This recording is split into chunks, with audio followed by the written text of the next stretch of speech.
Hey, good morning, Choice Residential. Hope your day's off to a wonderful start.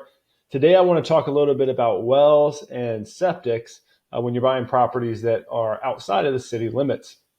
The first is when we're talking about testing wells, typically what people are referring to is simply testing the water quality.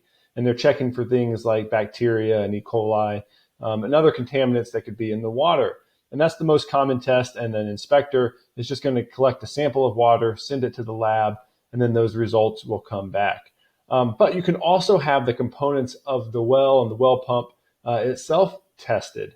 Now, maybe the average home inspector who includes well water testing in their services, they may not actually take it to that extent and be able to inspect the well and the well pump itself. And they may actually tell you, oh, that's not necessary. We just test the water. That's all you need to test for.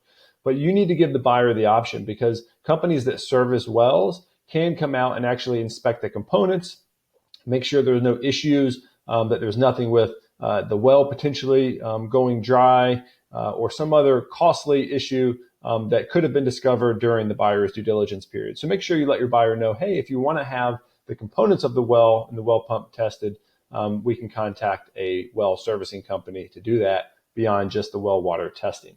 Now, a couple of tips when it pertains to septic inspecting, right? So pretty cut and dry there. You hire a septic company to come out and inspect, or maybe your home inspector offers that service as well.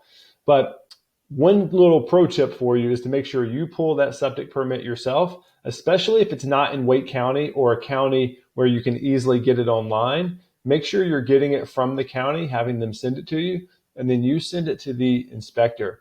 Because especially in my experience, when home inspectors are offering this service, they don't always go out of their way to pull the septic permit. Now, they're supposed to have the permit when they do the inspection, but they can disclaim and just say that it wasn't available at the time of inspection. And then they're doing their septic inspection without the benefit of seeing what's on the septic permit. So always try to get a copy of that permit, which you should have in your hands anyway, hopefully before ever making an offer on the property.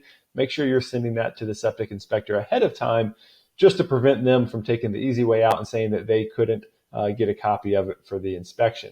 The second point for septic inspections is make sure that you are reminding the listing agent that a septic inspection is being done and that they will have to dig up the lids of the septic tank for that inspection. Now, of course, most listing agents understand that. Hopefully, they've explained that to their sellers. Hopefully, the sellers remember from when they bought the property that that happened.